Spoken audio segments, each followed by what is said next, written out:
Selamat malam semuanya, ya ini F-Talk edisi 20 Februari 2025. Seperti biasa, malam ini kita akan berikan update market IHSG dan juga membahas ide-ide yang masuk di kolom komentar F-Talk edisi kemarin 19 Februari. Ada lumayan banyak yang masuk. Terima kasih untuk Bapak Ibu yang sudah memberikan ide. Kita akan bahas satu persatu sesuai dengan permintaan. Baik, sebelum saya mulai, saya akan memberikan update terkait promo anniversary 8 tahun private trading room untuk kuota paket 3 bulan tersisa 1, kemudian untuk 6 bulan tersisa 2, dan paket 12 bulan tersisa 3 ya. Jadi memang kebetulan tadi pagi sudah cukup banyak waiting list yang masuk dan sudah tereksekusi. Ada beberapa yang belum menyelesaikan proses registrasi. Jadi mungkin apabila Anda mungkin menonton F-Talk ini kemudian ingin bergabung, saran saya untuk paket 3 bulan Anda bertanya dulu, takutnya sudah habis kuotanya gitu ya. Baik, kita masuk ke pembahasan saham IHSG terlebih dahulu seperti biasa. Hari ini IHSG pergerakannya cenderung flat ya, pergerakannya cenderung bertahan di area 6.700-an seperti yang sudah kami bahas sebelumnya. Pergerakan ini masih belum ada perubahan, jadi belum perlu kita update bahwa kecenderungan saat ini masih koreksi untuk pullback ya, untuk pullback lebih jauh ke target 6.900-an. Sementara ini seperti itu untuk IHSG. Kita masuk ke pembahasan saham ya. Pak mau tanya TA untuk INET. Untuk trading enaknya masuk di berapa? Kalau boleh bagi tips dong, cara untuk TA gimana? Kenapa ditarik dari candle itu? Soalnya saya baru pemula. Terima kasih Pak Yef, sehat selalu. Oke, kita coba lihat. Kita coba analisa ya. Oke, untuk entry ya, untuk entry trading ya. Trading untuk swing trading maksudnya. Di sini kita lihat dari secara pola INET ini lumayan sudah naik ya, swing naiknya ini sudah berjalan, namun secara potensi ya sepertinya masih ada ya untuk naik lebih lanjut. Nah, kenapa kita ambil ini? Ini pertanyaan tadi edukasi. Shadow ini sifatnya seperti gap ya, biasanya akan dicapai selama trennya searah dengan shadow tersebut gitu ya. Jadi shadow tertinggi ini merupakan petunjuk ya, petunjuk untuk kita menentukan berapa potensi atau target yang memungkinkan, karena ini sudah pernah dicapai sebelumnya. Nah, dari level ini kita juga bisa memproyeksikan level TP selanjutnya atau ekstensi selanjutnya, biasanya di 1,2 ya kalau jangka pendek ya gitu. Jadi ini kalau Anda masuk di harga saat ini bisa dengan stop loss di support terdekat ya, ini harus cukup ketat ya, di 113, di bawah satu tick di 114, ini support 0,3. Kemudian target Anda bisa pakai, tidak harus ke ekstensi ya, karena trading ini kan jangka pendek ya. Anda bisa pakai misalkan di 124, ini juga ada shadow. Kemudian lanjutannya bisa ke 134 atau 133 yang shadow sebelumnya yang tertinggi gitu ya. Seperti itu kira-kira. Assalamualaikum Pak Yep, mohon analisa saham DATA beberapa hari ini naik terus. Apakah ada potensi turun? Kalau turun dia turun ke berapa? Ataukah justru melanjutkan potensinya? Sehat dan bahagia selalu Pak Yep. Terima kasih doanya. DATA ya, naiknya tidak wajar ya. Kenaikan yang tidak wajar ini tentunya mengandung risiko yang juga besar ya gitu. Terakhir dia turun ke EMA ya, tentunya kalau kita mau entry ya harusnya ya, apabila kita memang memiliki risk tolerance yang rendah gitu ya, kita tidak mau rugi terlalu besar, kita harus menunggu di area yang cukup tepat ya kalau masuk di saham ini. Nah, kalau kita lihat di sini memang belum ada indikasi dia mau turun ya, dan bahkan ini mungkin cukup kuat ya kenaikannya, ini masih bisa berlanjut ya ke 2030 dengan ekstensi terdekat yaitu di 2360.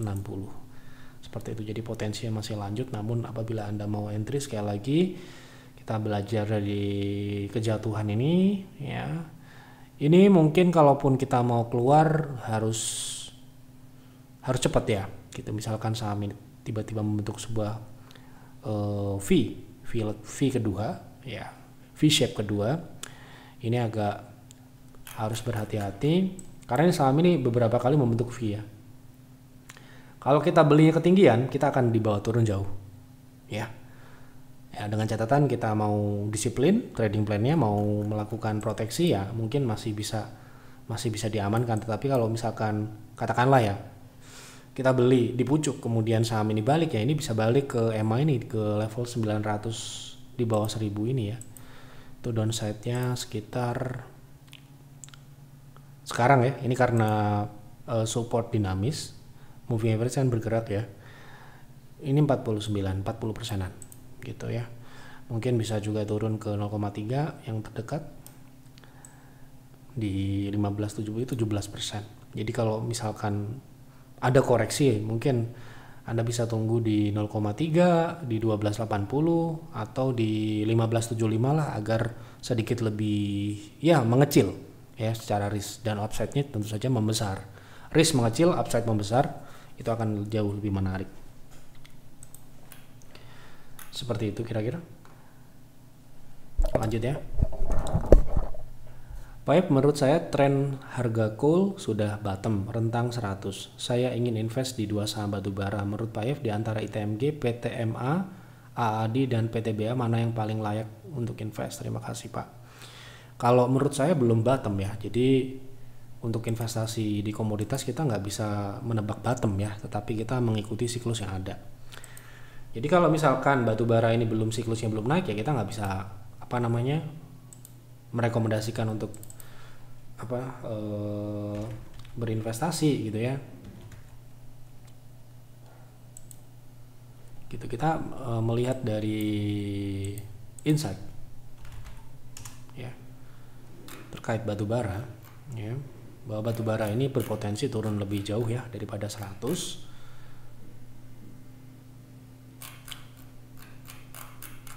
Ini prediksi yang kami sampaikan di bulan November tanggal 7 ya. Ketika itu batubara harganya di 142. Ya, ini ya. Ini candlenya. Nah, setelah kita prediksi di bulan November, perhatikan ya. Oke, ini November. Nah, ini ya. November. Nah, ini turun sampai dengan hari ini ya, mencapai target 133 hingga 114, bahkan terbuka peluang batubara kembali ke bawah 100. Ini disampaikan pada 7 November 2024. Nah, dengan demikian kita harus melihat potensi ekstensinya. Nah, jadi saran saya tidak perlu terburu-buru ya untuk masuk di saham batubara, daripada ya dibawa turun lebih jauh seperti orang-orang yang mungkin berburu dividen saat dividennya besar kemarin. Ya, upside-nya ini masih ada di 15%-an ya, di 90 ya. Kemungkinan ini adalah level ekstensi, barulah mungkin kita akan lihat nanti apakah batubara akan reversal atau tidak. Yang jelas tips berinvestasi di batubara menurut saya adalah menunggu siklus naik itu dimulai. Seperti yang kami lakukan ketika kita berinvestasi di PTBA, United Tractor ya di 2020 ya, kita nggak menebak bottom, tetapi kita melihat siklusnya ini sudah dimulai ya. Seperti berinvestasi itu seperti halnya kita perlu mengetahui siklus yang berjalan ini apa. Jika kita melihat siklus yang berjalan ini masih turun, untuk terkait komoditas ini saran saya sih menunggu ya gitu. Oke. Selamat malam Pak, apakah setelah ISG tidak sanggup menembus 6.800 saat ini berarti menandai akan dimulainya market bearish jangka panjang hingga 5.600 sampai tahun 2027? Menurut saya belum ya untuk ke situ. Jadi tadi sudah saya bahas juga. AAD apakah sudah bottom Pak? Tadi sempat masuk di 7.600 buat trading, terima kasih. Bottom itu memang harus ada konfirmasi ya. Jadi sebuah bottom itu harus terbentuk, kita harus bisa sebut namanya bottom. Bottom itu bisa double bottom, triple bottom, dan pola-pola bottom yang lain. Ya kalau misalkan itu belum terbentuk ya kita tidak bisa ngomong itu bottom. Nah bahkan kalau kita lihat di sini terbentuk sebuah lower high. Lower high di sini dan sudah tertembus. Artinya saham AAD ini berpotensi untuk turun lebih jauh ya. Gitu. Nah, berpotensi turun lebih jauh ke 7.200. Tadi sepertinya sudah disampaikan juga di apa namanya? Di target price. Nah, tadi siang ya, ini ya. Kami memiliki target. Ini saham ini kebetulan kami baru jual ya kemarin. Kebetulan. Ya. Kebetulan kami baru jual tepat di cukup harga terbaik kita jual. Ya, di 8.500. Di 8.525 itu kira-kira tanggal 18 ya, tanggal 18 jam 9.15 pagi. Setelah itu kebetulan saham ini belum langsung turun ya sampai dengan sesi kedua, sampai dengan tanggal 19 bahkan dia masih bertahan di 8.500 8.400. Jadi tidak ada alasan saya ketinggalan private trading room jualannya Pak gitu, nggak ada alasan seperti itu karena diberikan waktu beberapa sesi untuk Anda mengeksekusi. Dan untuk PTR ini kan sudah disampaikan ya ketika harga mencapai TP harusnya auto sell ya gitu. Oke, jadi targetnya sudah disampaikan ya di apa namanya di Telegram tadi ya. Anda bisa klik ini untuk mengetahui target tadi 7525 ya. Jadi kalau untuk entry di harga saat ini mungkin dalam proses turun ke sana ada naik-naik dulu ya, bisa take profit di 7750 sampai dengan 7900. Semoga besok ada sedikit rebound seperti PANI misalkan. Ketika kita prediksi ke 10.600, saham PANI justru sedikit rebound ke 15.600 kalau tidak salah ya, baru 2 hari kemudian turun ya, seperti PANI ya contohnya. Jadi dalam proses turun itu ada naiknya juga ya gitu. Jadi ada proses naik seperti brand juga ya, BRN ketika kita prediksi ke 6.000 ya, contoh ya, kita ambil contoh ya, ini berarti kesempatan ya, contoh brand ya, BRN ini kan kita prediksi tanggal 4 Februari ya, kita ambil chart BRN. Jadi ini mungkin kesempatan ya besok kalau ada rebound ya. Kita prediksi saham ini tanggal 4 yang mana ini ya, tanggal 4 kita kasih warning ya, mungkin itu bisa diartikan sebagai kesempatan untuk keluar ya. Setelah kita warning ya, saham ini malah naik ya ke 8.800 8.900 sebelum besoknya jatuh. PANI sama. Jadi ya yang baik seperti ini ya, kita kasih warning dan dikasih waktu untuk mengeksekusi ataupun menganalisa lebih jauh gitu ya.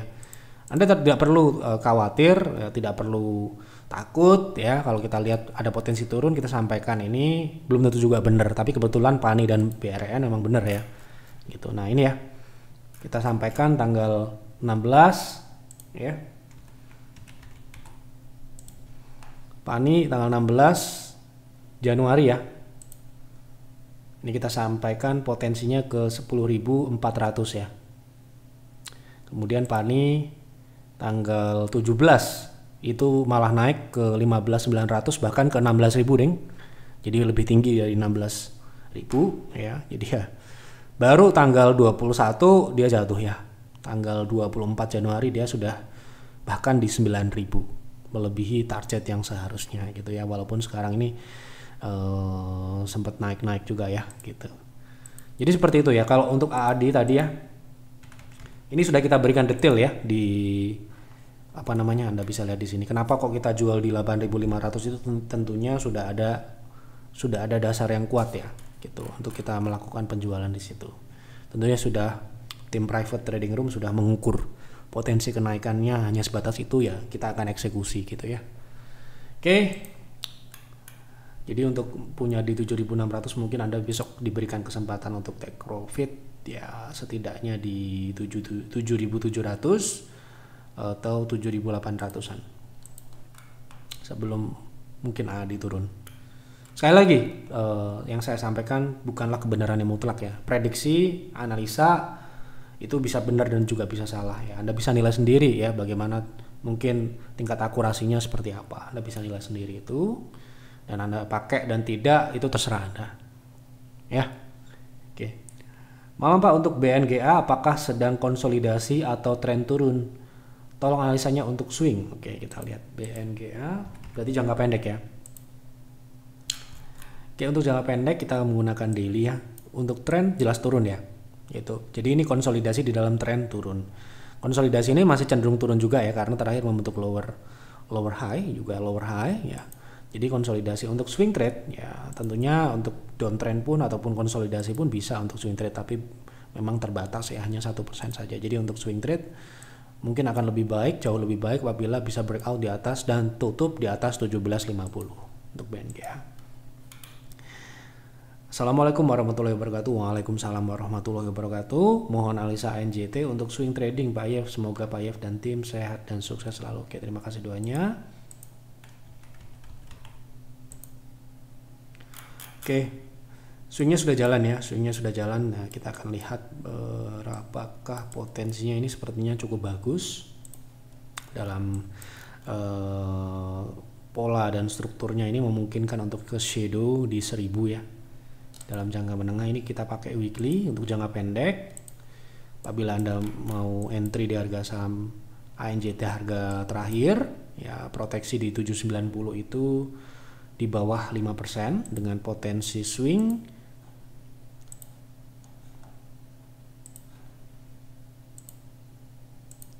target terdekat di 845, target kedua di 890 gitu ya untuk swing trading. Oke, cukup. Assalamualaikum Pak Yep, mohon bantu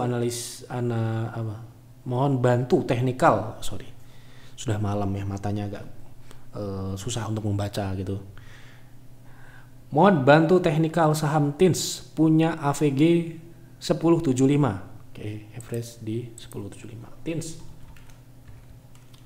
trading berarti ya. Oke, untuk saat ini TINS relatif sudah di target jualan ya sebenarnya. Kenapa? Karena ini memang trennya turun, konsolidasi turun ya, dan resistnya ini memang berkisar di rentang 1040 sampai dengan 1065 ini ya. Itu kalau mungkin saya punya ya, saya akan mencoba untuk keluar dulu dari harga saham TINS ini, baru kalau ada breakout di atas 1080 mungkin kita akan re-entry gitu ya, karena memang kecenderungannya masih turun. Begitu kira-kira. Tolong bahas ELIT untuk invest dan best price masuk di berapa. Oke, kita lihat ya fundamentalnya terlebih dahulu. Sudah naik ya. Oke, kita lihat secara fundamental pertumbuhannya. Secara pertumbuhan sangat baik ya, sangat baik, tumbuh dari atas sampai bawah. Meskipun secara operasional ini sedikit mengalami penurunan. Nah, ini yang mungkin menjadi masalah adalah masalah profitabilitas, di mana secara kelayakan investasi ini agak rawan tidak layak ya, menjadi tidak layak karena memang sangat tipis sekali, mendekati 5% gitu. Dan beberapa kali memang secara operasional itu cukup mengkhawatirkan dengan minus ya, artinya secara operasional beberapa waktu itu rugi gitu ya, rugi operasional gitu ya. Jadi profit di bawah itu bukanlah hasil dari usaha gitu ya. Jadi untuk trading mungkin lebih baik daripada untuk investasi. Itu saran saya. Malam Pak Yep, mohon analisa TOTO, apakah menarik untuk investasi? Berapa harga yang bagus? Terima kasih. Oke, kita lihat Toto. Oke. Oh, seperti ini ya sahamnya. Oke, kita coba lihat fundamentalnya dulu. Oke, dari growth, secara growth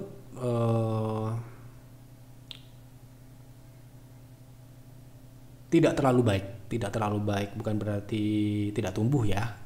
Pertumbuhan itu kadang besar, kadang kecil gitu ya, bahkan minus gitu. Jadi pertumbuhan yang baik itu adalah pertumbuhan yang konsisten. Misalkan ya 10%, seperti contoh ya saham seperti banking ya, misalkan banking big caps gitu ya, pertumbuhannya biasanya kan double digit dan sebagainya gitu ya. Nah itu harus konsisten. Nah kalau sebuah pertumbuhan itu sangat besar ya, susah untuk dicapai kembali. Kalau itu terlalu kecil, berarti itu ruang pertumbuhannya memang kecil. Nah seperti saham ini, saham Toto ini, menurut saya mereka menciptakan pertumbuhan di atas dengan mengorbankan profitabilitas. Mari kita cek profitabilitasnya. Sepertinya secara profitabilitas ini juga agak-agak rawan ya, kita agak tipis gitu. Jadi dan juga apa namanya,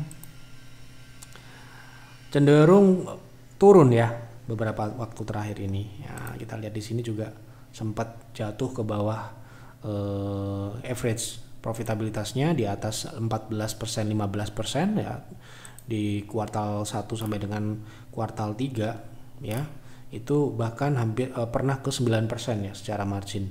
Berarti ini kan terjadi penurunan secara profitabilitas gitu. Tetapi kalau misalkan kita melihat dari pertumbuhannya tadi yang tidak stabil, saya rasa mungkin saham ini akan lebih cocok untuk trading ya gitu, karena kurang terlalu baik untuk pertumbuhannya.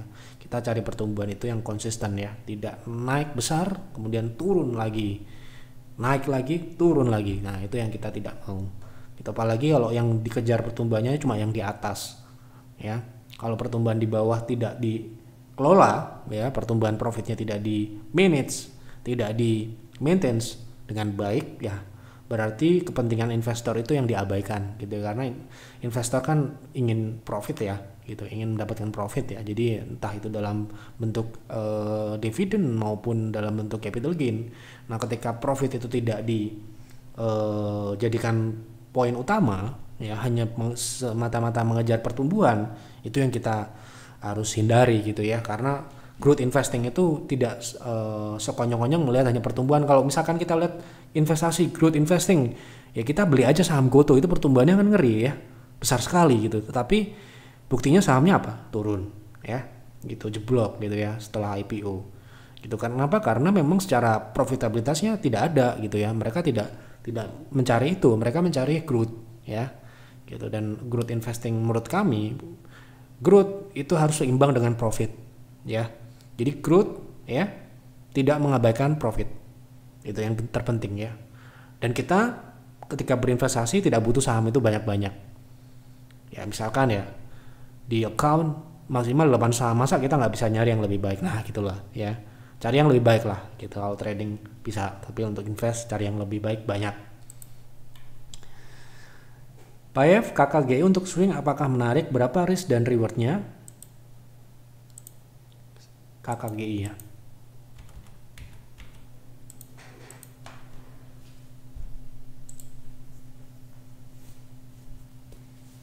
Sekarang relatif berada di support EMA ya, dan beberapa kali memang dia rebound dari level ini ya. Kita anggap ini adalah level proteksinya ya. Secara risk sekitar 8% ya. 8% ini ya cukup besar ya, di atas batas minimal maksimal kerugian di kami ya. Jadi mungkin Anda harus, kalau mau trading di saham ini, mungkin harus menunggu turun lagi di bawah 400 ya,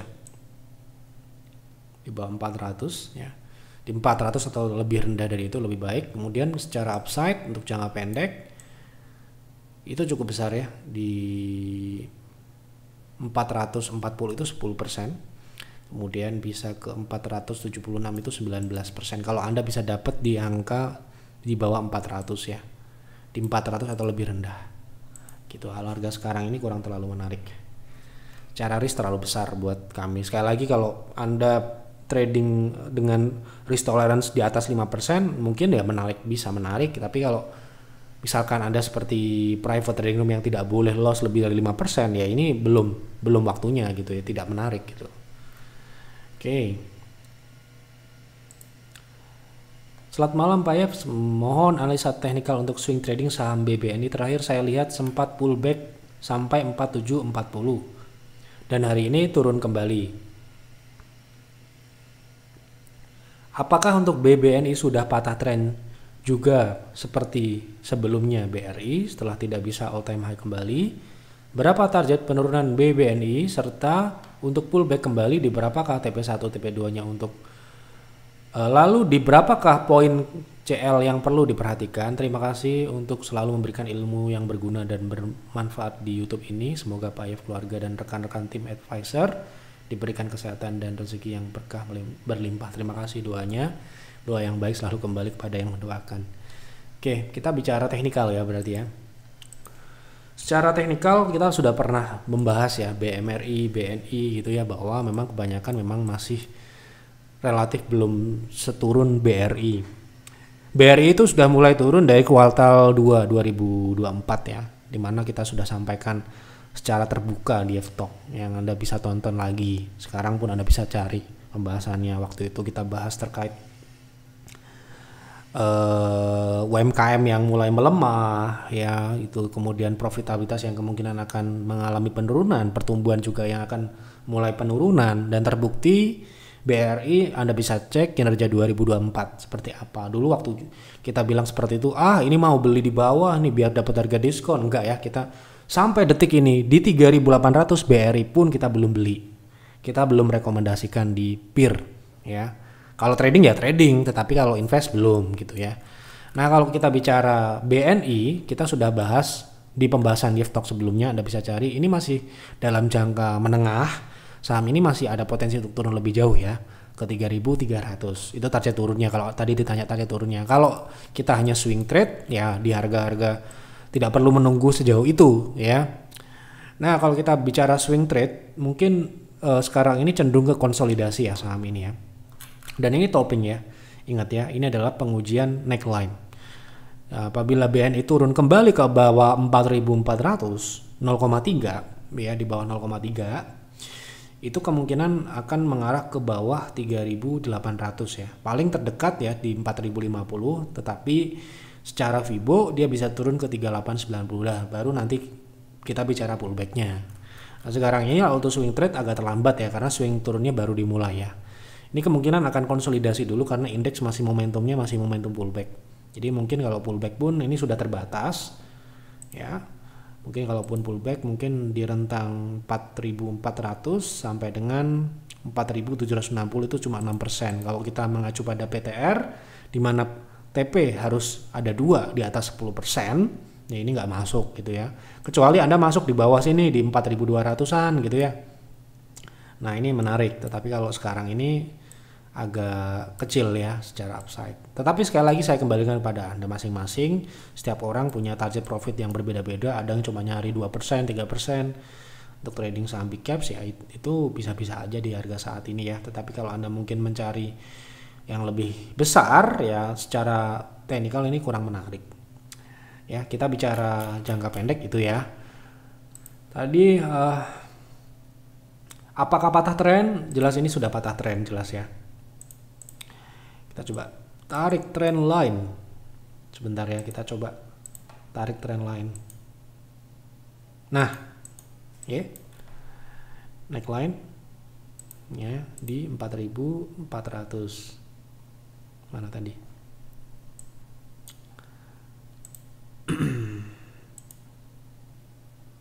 Nah, ini ya 4.400 ini adalah area yang krusial ya, penting ya. Kenapa? Ini ada trend line dan juga di sini ada 0,3.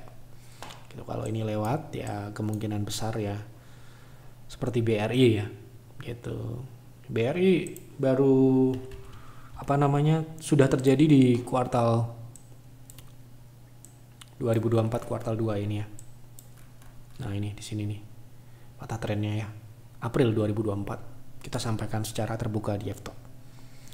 3.800 sudah tercapai bahkan kedua kalinya ya.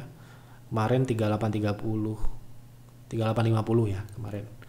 Sampai dengan detik ini kita belum berinvestasi di BRI, BNI, Mandiri. Kita belum melakukan reakumulasi lagi, belum ya, karena kami menilai terkait proses penurunan harga ini belum pada titik klimaksnya gitu ya. Jadi mungkin kita masih menunggu banyak hal yang kita tunggu ya tentunya, karena pertumbuhan ekonominya masih berpotensi melambat, suku bunga juga masih lumayan tinggi, tidak diturunkan. Ini agak-agak berisiko ya, karena apa? Semakin tinggi suku bunga tidak disesuaikan dengan kondisi market ya, yang jadi imbasnya adalah saham ya gitu, karena kan itu kan harus seimbang, harus balance gitu ya. Kalau misalkan suku bunganya terlalu tinggi ya duit lari akan ke sana, tapi kalau misalkan suku bunganya balance ya tentunya akan saling seimbang gitu ya. Ya itu tadi, mencapai titik equilibrium ya. Jadi kalau misalkan kita lihat sekarang ini banyak kebijakan-kebijakan yang sangat apa ya, kontroversial ya, itu akan menimbulkan banyak ketidakpastian. Nah itulah yang kita masih coba cerna gitu ya. Tadi kemarin ada yang nanya, Pak Yev, BRI sudah di 3.800 kok belum ada yang peer melakukan akumulasi lagi, padahal itu kan target turun yang sudah dipasang sejak lama. Dalam menentukan kita invest dan tidak, itu adalah fundamental. Kalau fundamentalnya belum, ya kita belum gitu ya. Fundamentalnya sekarang ini kita lihat banking secara umum memang masih turun ya secara pertumbuhan, dan itu akan berdampak pada, tentunya kalau kita invest di saham seperti BRI, BNI ini kan kita bicara apa namanya, potensi dividen juga gitu ya. Nah kalau misalkan pertumbuhannya turun, dividennya ya bakal turun gitu ya, ataupun setidaknya tidak mengalami pertumbuhan, sehingga menurut saya ya kenapa harus buru-buru gitu ya. Kalau untuk invest, kalau trading bisa-bisa aja ya. Kita pun juga trading saham Bank Mandiri kemarin ya, kita sudah jual tapi ya gitu kira-kira. Malam Pak Yap, mohon analisa teknikal untuk swing trading BRI, apa masih layak di harga berapa selain 3.800 untuk akumulasi, atau sudah ada perubahan lalu di berapa TP1 TP2? Terima kasih, semoga dimudahkan segala urusannya serta diberikan kekuatan kesehatan selalu untuk Pak Yap, keluarga serta tim. Terima kasih doanya. Untuk swing trading ya BRI. Oke. Kalau kita lihat di sini kemarin sempat rebound ya, cukup besar. Pantulannya ini cukup kuat juga ya, karena langsung breakout juga. Tapi sayangnya memang setelah itu dibalas dengan volume yang lebih besar juga. Artinya apa? Artinya ya banyak kepentingan kenaikan itu digunakan untuk menjual ya, lebih tepatnya mungkin melakukan distribusi gitu ya. Secara teknikal ya, kita bicara teknikal, kemungkinan BRI ini bisa turun lebih jauh ya. Sekali lagi saya nggak mau nakut-nakutin, tetapi secara teknikal memang belum ada reversal. Oke. Apakah kita bicara trennya ini merupakan tren jangka pendek, menengah, panjang? Menurut saya ini akan berjalan dalam jangka menengah ya, lebih dari 6 bulan, kurang dari 1 tahun, karena kita lihat perjalanan penurunan ini dimulai pada kuartal 1. Artinya harusnya memang target turun 3.800 itu dicapai di kuartal 1 tahun ini. Akan tetapi saya melihat dari pola ya, setelah terjadi rejection di EMA ya, membuka peluang ya, terbentuk lower high di sini juga. Ini mengindikasikan adanya potensi turun lebih jauh ya. Tidak terlalu jauh mungkin dari harga saat ini, tapi setidaknya masih bisa turun lebih jauh. Tidak terlalu jauh itu relatif ya, setiap orang melihat 10% itu jauh sekali untuk BRI, tetapi ada yang buat kami itu sedang gitu ya. Karena saham ini kita prediksi turun dari 5.000, di atas 5.000 bahkan ya. Itu sudah turun berapa persen gitu ya. Sudah turun hampir 30% lebih ya. Jadi kalau misalkan ada 10% ekstra ya mungkin itu masih masuk akal gitu ya untuk saat ini. Oke, kita coba lihat ya secara ekstensi saham ini masih bisa turun ke berapa ya. Kalau tembus 3.800 kemungkinan bisa karena terbentuk lower high di sini. BRI bisa turun kembali ke 3.650 sampai dengan 3.440. Kemungkinan ini adalah ekstra diskon, dan kita akan lihat nanti kuartal 1 kinerjanya seperti apa ya. Kalau misalkan bagus, mungkin saja peer akan mulai melakukan akumulasi gitu. Kalau untuk trading di harga saat ini belum ya, karena swingnya masih swing turun gitu. Jadi mungkin yang bisa dilakukan untuk trading ini adalah nunggu di 3.800 sampai dengan 3.640 kira-kira di situ. Salam Pak, bantu analisa saham APLN untuk swing. Saya sudah masuk di harga 90. Terima kasih. Oke, kita lihat APLN. Oke, hari ini naik ya. Pullback ya. Oke, pullback dan sepertinya memang sudah sudah mengenai target terdekat ya. Untuk saat ini sudah di 0,3 ya. Ini targetnya 103. Kemudian kalau punya di 90 ya, berarti harusnya sudah take profit ya, gitu. Sudah naik cukup banyak. Kemudian target lanjutnya take profit sebagian. Kemudian target selanjutnya ada di sini ya, di 116, 115. Proteksi di 96 ya, bisa cut profit di situ. Kalau turun ke situ berarti bisa lanjut turun ke bawah. Gitu kira-kira. Assalamualaikum Pak Ep, Waalaikumsalam. Minta tolong analisa WH untuk swing trade. Apakah bisa naik tinggi karena ada sentimen mudik lebaran? Terima kasih, berkah dan sehat selalu. Kita lihat secara teknikal ya. Oke, sekarang ini trennya turun ya. Untuk kenaikan terbatas pullback ya di 106 sampai dengan 112. 106 di 0,3 ya. Kedua di 113 ya. 113 sampai dengan 116. Kira-kira di area itu paling maksimal kenaikannya, terbatas di situ.